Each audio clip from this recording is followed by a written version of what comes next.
What's going on, everybody? We're on Monday. Monday, start of a new week. We can do this. Maybe I'm just trying to convince myself, but I think we can do this. My Niners had a tough loss yesterday. That wasn't great, but hey, 1-1, long season, dealing with some injuries, we'll be okay. Now, if you remember back to last week, I brought up a topic that I think is a really, really, really interesting topic that not a lot of people talk about, and that is selling cards. We all talk about our pickups. There's always, hey, pickup video, look what I got, look what I bought, look what I purchased, look what I bundled. But rarely do we talk about selling cards. Now, is that because most of us don't sell?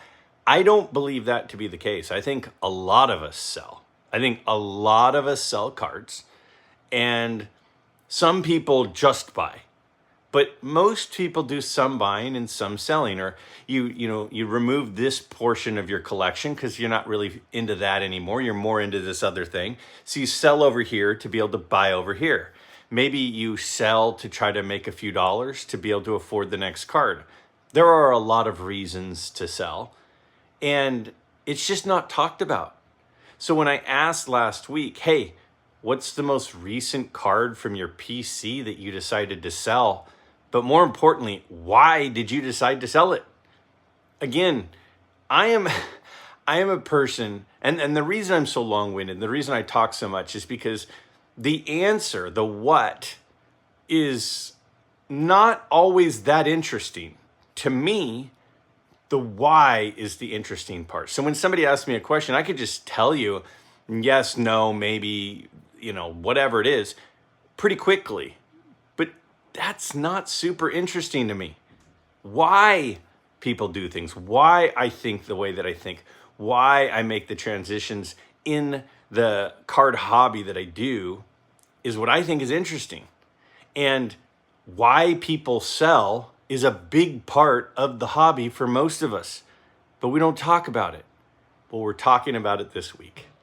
So before I get to that, my buddy Jim got me a couple cool things the other day. He gave me this awesome Matt Manning relic card, and then a Matt Manning auto. That's awesome, heritage. And then this Nettles Louisville Slugger. This came on a mitt, was cut off. And then this other Manning card as well. So thank you, Jim. That was super kind of you. Let's take a look at your responses. I really, really like the responses on why people sell. Again, not what did you sell as much as why did you sell. I think that there was such a variety of reasons that I find insanely interesting, and I think that you probably will too. And some of the reasons that people sold some cards surprised me, but then when I heard their explanation, it made perfect sense. And I think that it might allow some of us to take a step back and go, yeah, I kind of have a card like that too. I kind of feel that way about this series of cards that I have as well. Maybe I should sell as well. Let's take a look at the first response that I found extremely interesting. Great video, Greg. I would use the term non-traditional baseball cards, but that's just me. I recently sold the 1963 Topps Rose in a PSA 8. I had purchased the card several years ago before I had my current focus in my collecting. I thought it was a card I was supposed to have as opposed to buying the card because I really liked it. I will use the proceeds to help obtain my next target. Man, that was interesting to me. He had a 63 Rose rookie in an 8, by the way. Dave's collection is unbelievable. I'm not surprised he had an 8, even though that's a brutally tough card to get in an 8. But there are some cards, and I think a lot of us feel this way. We're like, well, I kind of have to have some of those in my collection, don't I? I kind of have to have some Mantles, don't I? You're a Pirates fan. I really need to have a Clemente rookie, don't I? I think that there are certain cards that a lot of us feel like we all should have, but they might not necessarily be a card that we actually want. You know, I'm a 49er fan.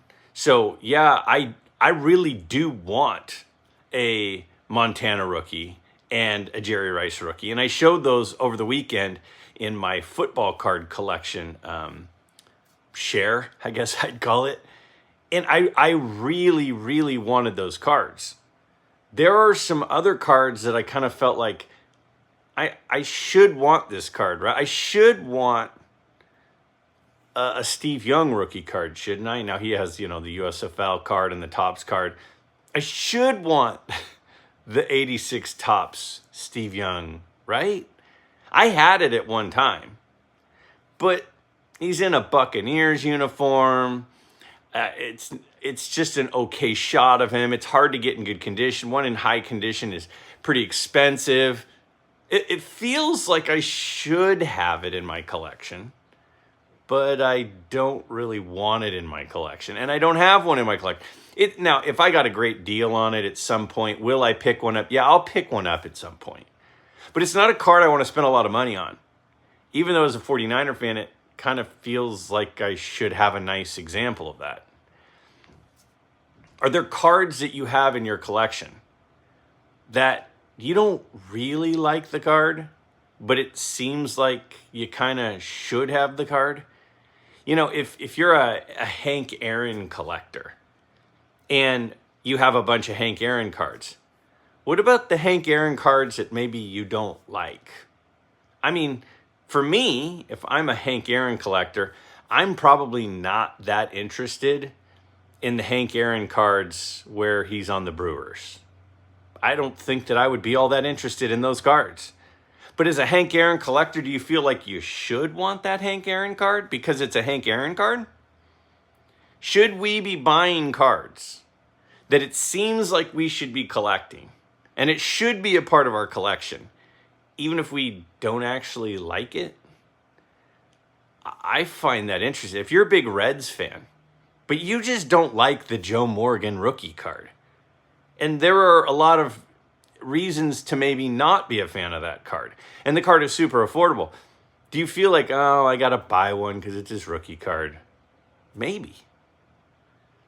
I really liked the honesty of this answer, and I really think that it's important to continue to go through your collection and look at your collection and go, do I really like this card? I really like collecting some vintage basketball, especially early 70s. I have quite a few vintage basketball cards. And I was looking through them not that long ago. And I was looking at the 72. Oh man, I get them backwards all the time. There's the 71 and the 72 Oscar Robertson. And one of them, I think it's the 72. I looked at the picture, I'm like, that's not a good picture of him. It looks kind of like he just saw a ghost. So I sold it. Now I like vintage basketball. I like Oscar Robertson, but I didn't like that card. I bought it because I thought I should have it, but I didn't actually like it. So I sold it. Selling cards you don't actually like, I think is maybe something to consider. Let's look at a couple other responses as why some people sold some cards from their collection. Check these out. Greg, another great video and interesting question. The last PC cards I sold were a 1974 Carlton Fisk and 1974 Willie Stargell, both in PSA 7, and an SGC 1.5 1965 Mickey Mantle. I moved them because they were duplicates, and I used them to trade towards a raw 1967 Mantle that recently came back in an SGC 6.5. My buddy Mike Petty says, while I haven't sold anything, I have traded a few things recently. I traded a dandy Mantle to Ash to help land the Ruth montage. I traded Ash again in Strongsville, a 52 Redman Maze, for a Cobb Yin Yang. Just last month in Burbank, I traded a 55 Maze Redman and a 52 Redman Williams mid-grades as an offset for the Jackie Robinson signed postcard. They were all duplicates. I am definitely warming up to selling a few things from the Mike Petty Low Eye Appeal collection. Duplicates.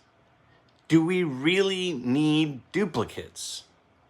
Now, some of us would say, no, we don't need duplicates. And some of us would say, yeah, we absolutely need duplicates. You know, I have a few cards that I have several copies of. The Greg Nettles rookie card. I've got a Greg Nettles rookie card that I was given to me by a good friend of my dad's when I was about 10. I'm never going to sell that card. I have a Greg Nettles O-Pee-Chee rookie card that one of my friends here in the hobby sent me. Never going to get rid of that. I have a Greg Nettles rookie card that is signed with his MLB debut on it that my buddy Darren sent me. Never going to get rid of that. I have another copy. I have a really nice conditioned one. It's actually ungraded, but I have a nice conditioned one. I'm not planning on getting rid of that. So I have 4 copies of that card. Now, one's signed, one's O-Pee-Chee, 2 are tops, and then there's the loop and the non-loop. But do I need all of those? Well, in this particular case, I think my answer is yes, because all of them have a different meaning as to why I want them.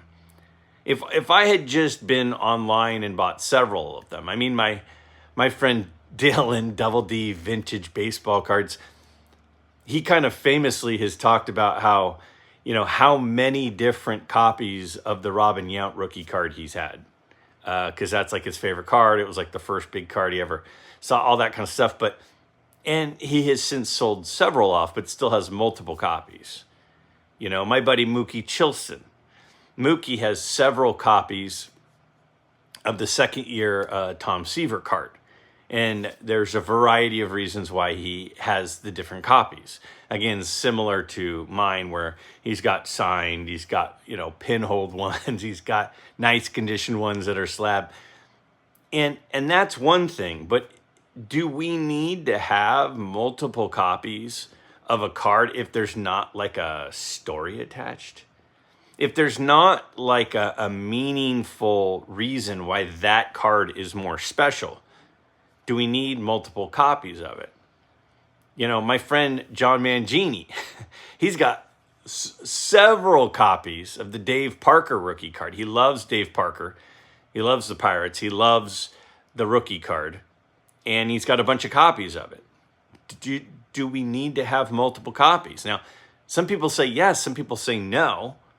And to me, if there are things out there that I really, really want, but I don't have the funds for, but I have 3, 4, 5 copies of a different card that I like, but I could sell 2, 3 of these copies and acquire this other thing I really want, that seems like a reasonable thing to do.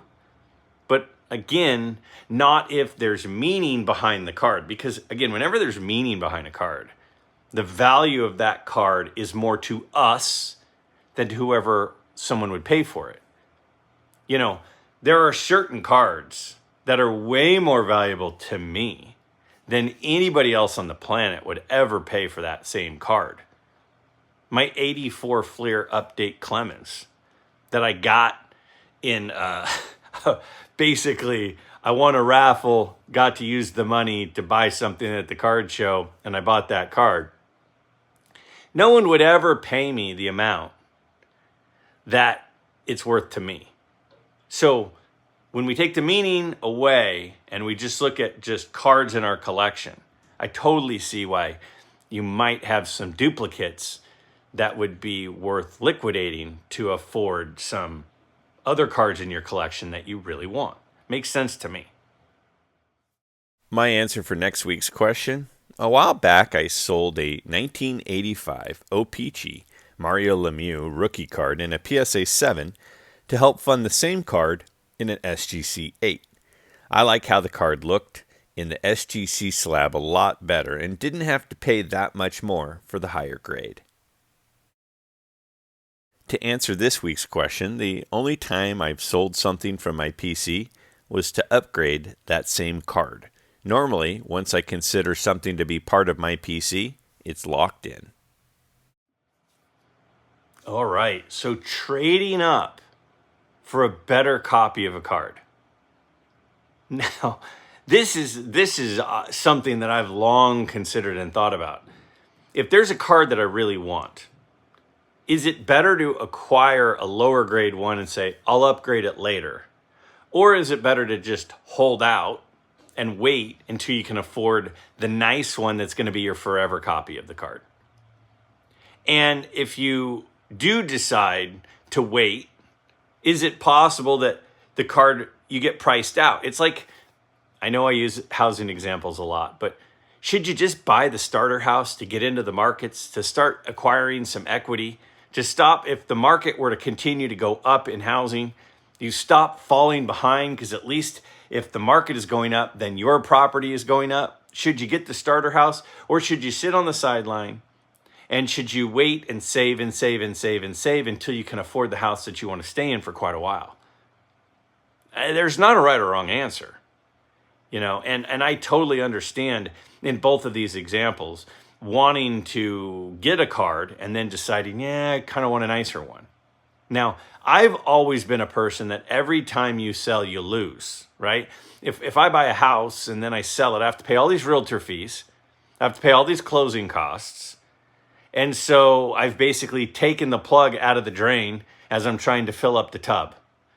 I'm losing some of the value. So if I move every 2 years, then I'm paying all of these fees, and the only people getting rich are my real estate agent and the and the escrow officers, right?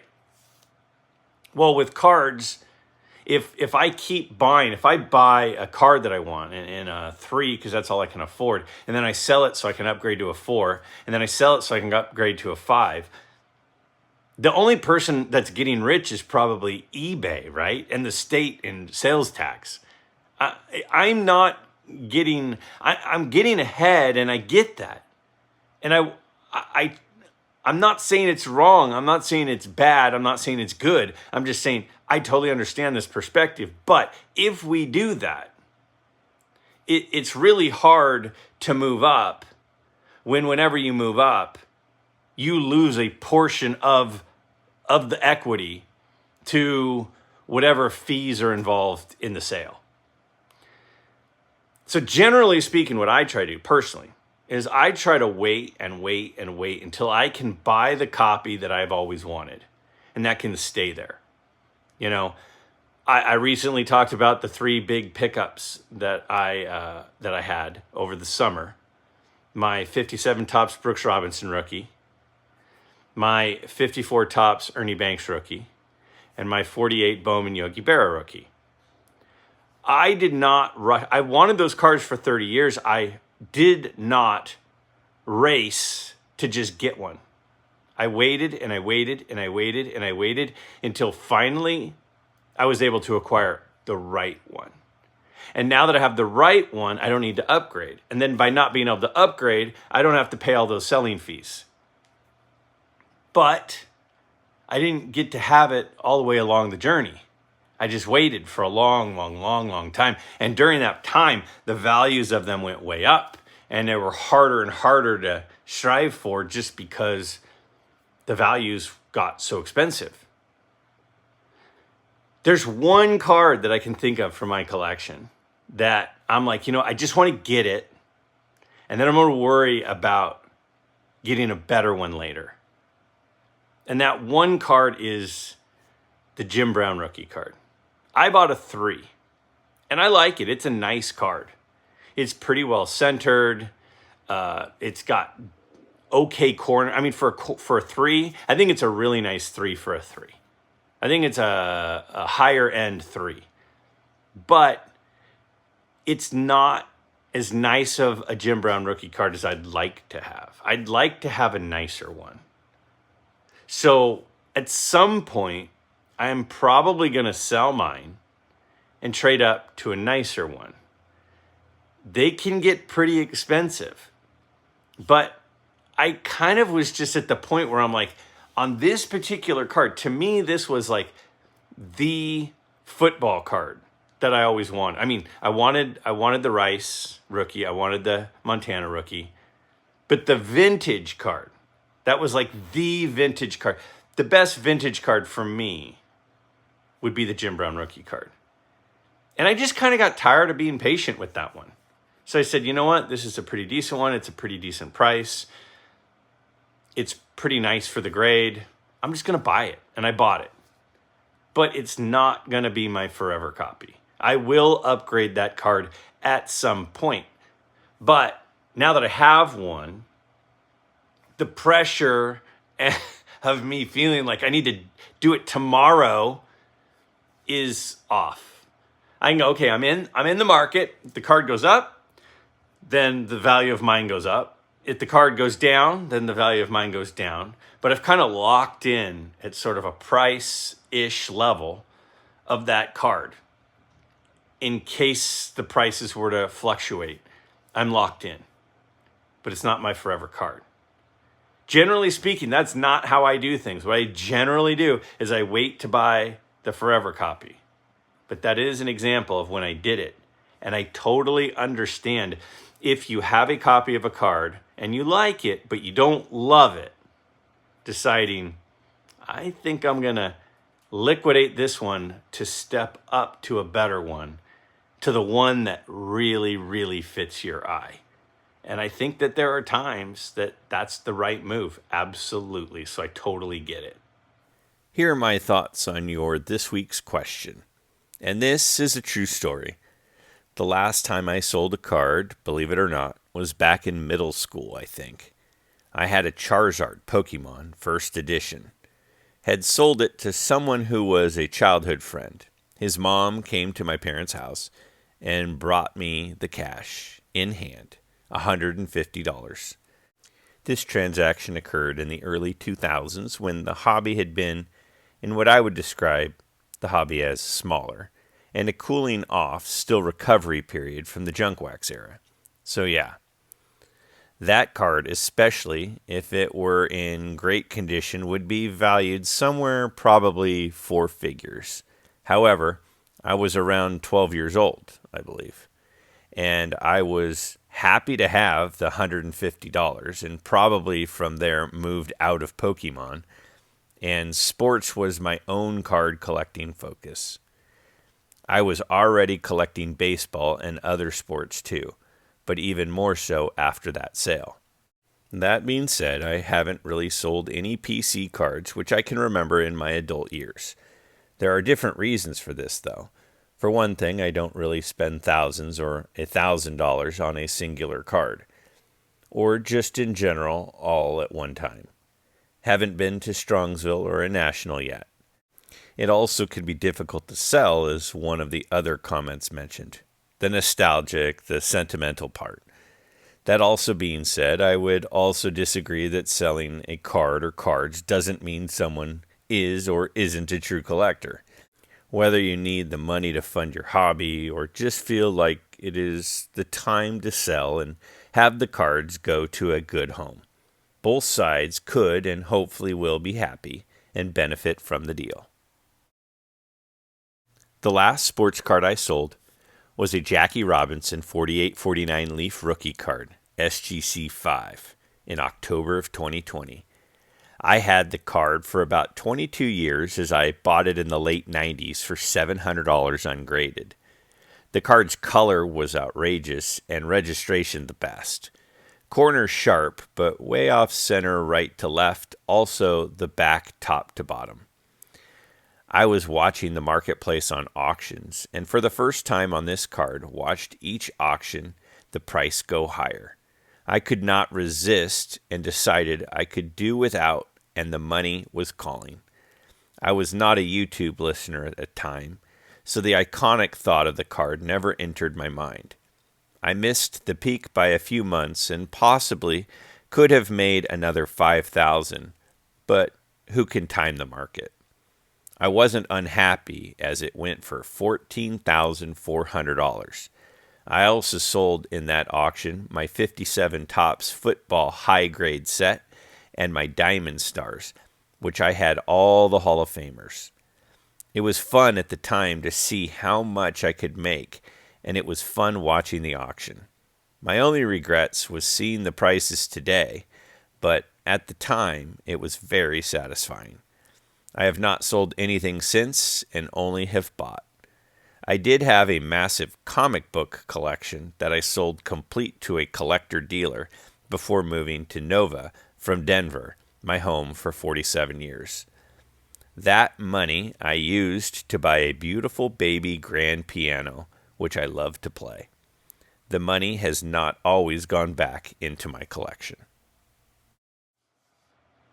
I really appreciate these two sharing the situation of stories that happened to them over the years with cards that they sold.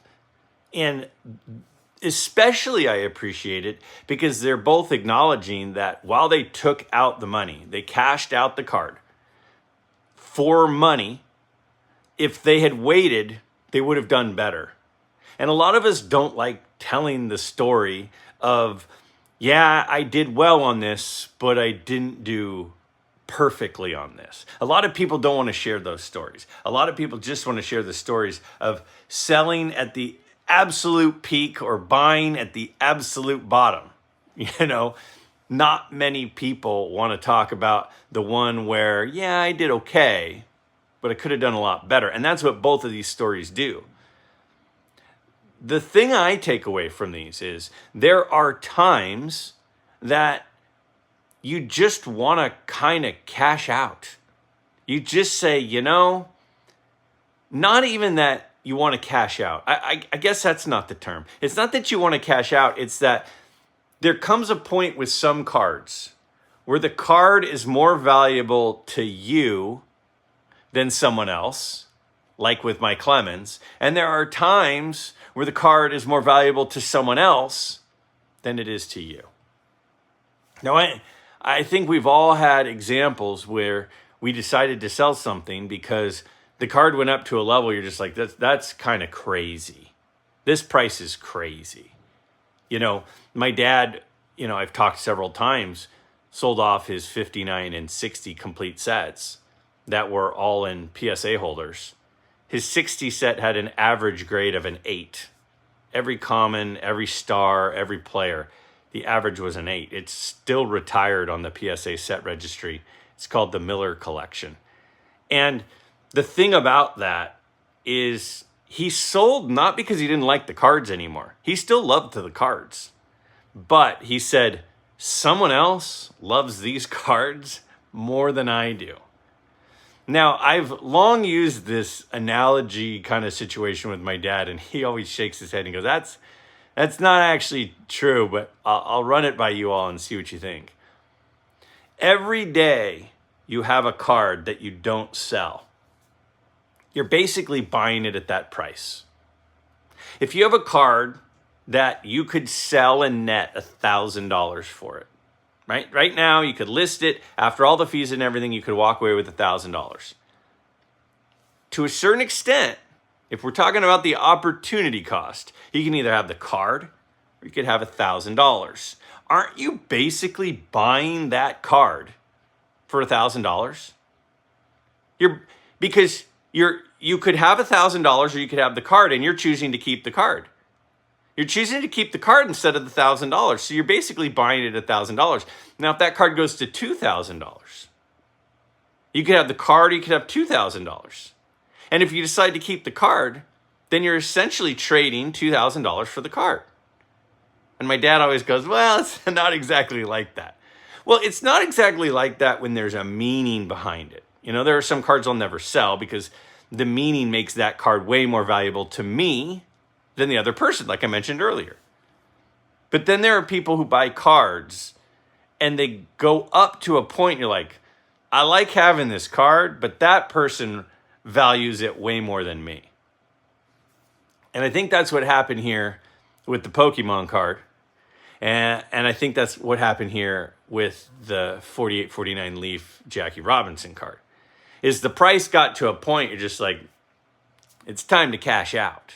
It's that other people want this more than me. You know, I find this to be, I could talk about this all day. And I think that a lot of us have had different times where this happened to us. And a couple of thoughts come up with a friend of mine in the hobby. So my buddy Adam at Splendid Sports Cards. Adam, he, a few years ago, bought an 81 Topps Larry Bird, the first solo Larry Bird card, in a PSA 10. During the whole COVID lockdown thing, that card got to be an insane amount of money. GOAT cards went through the roof, and 10 grades went through the roof, more than any, because there was all this, Monopoly money just flowing through everywhere. And he was like, I like having this card. It's a really nice card, but I'm going to sell this because the amount I can sell this for is insane.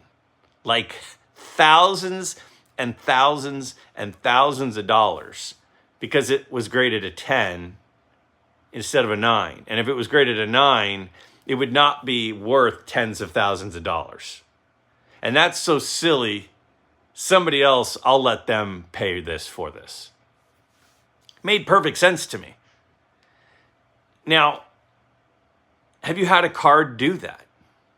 Have you had a card go up so much that you're like, nah, they like it more than me? And if so, what's keeping you from selling it? What's keeping you from selling a card? Is it just because, well, I like the card, why would I sell it?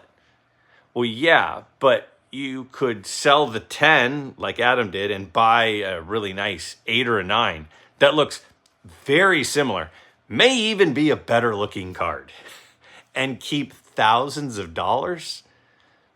That doesn't make any sense to me. Again, that's buying the grade. That's keeping the grade, not the card. Now, if that 10 was a card you pulled from a pack when you were a kid and you remember the moment and you stored it away and you sent it off and there's memories around that card, then I could see there being added value to you. But if you just bought the card and it went way up because of whatever reason, and you wouldn't pay that for it now, if you wouldn't pay that for it now, why aren't you selling it for that now? Now, again, my dad thinks I'm a little bit crazy for that kind of analogy line of thinking, but that's how my brain works. It's an opportunity cost. You could have this or you could have this. Every time you're not doing this, then you're ending up with this. So this kind of leads me into this week's question. So let me go through this week's question for you, which is this. We all have had an expensive dream card that we'd love to acquire. But if we spend a large amount of our funds on that one card, it prevents us from owning several other cards. Is buying your dream card best, or is using those funds for multiple cards better? So this brings me back to my friend Adam, which, by the way, if you haven't subscribed to Adam's channel, you're missing out. I look forward to his videos as much as just about anybody. But the thing about Adam is he's got a really great collection, and he's got a huge variety of interest. He loves Pedro insert cards and numbered cards and 90s inserts, and he loves Mickey Mantle cards, and even though he's a Red Sox fan, but everybody likes Mantle, right? Even Red Sox fans like Mantle, even though similar to how Red Sox fans had admiration for Jeter. But here's the thing. He's got a really nice 52 Topps Mantle, and it's worth a lot of money. And by keeping that Mantle, which is for a Mantle collector, that's the dream card. For a lot of us, that's the dream card, the 52 Topps Mantle. By having that one card and having so much of his resources of his collection tied up in that one card, it's preventing him from being able to buy all of these other cards. There are a lot of cards out there that I guarantee you he would like to have, but he can't have them because he has so much equity tied up in the Mantle. So does he keep the Mantle, the dream card, the big card for the Mantle collector? Or does he sell the Mantle and does he buy tons of other awesome cards? I mean, if a 52 Mantle, and again, he's got a nicely centered one. It's a nice looking card. I don't know what it's worth, but just for the sake of argument, let's say it's a $50,000 card. He could buy 50 $1,000 cards. Now, a $1,000 card is a really cool card. He could buy 50 of those, or he could have the 52 Topps Mantle. That's kind of a tough question. Well, if you've got the dream card that you'd really like to acquire, and you decide, I'm going to save, I'm going to sell, I'm going to put all these resources for that, that's great. But by putting all of those resources into that card, think about all the cards you don't get to acquire. So is the dream card, the really expensive dream card, is it really worth it? That's my question for all of you for next week. Is the dream card really worth it if a ton of your equity of your collection is tied up in that one card?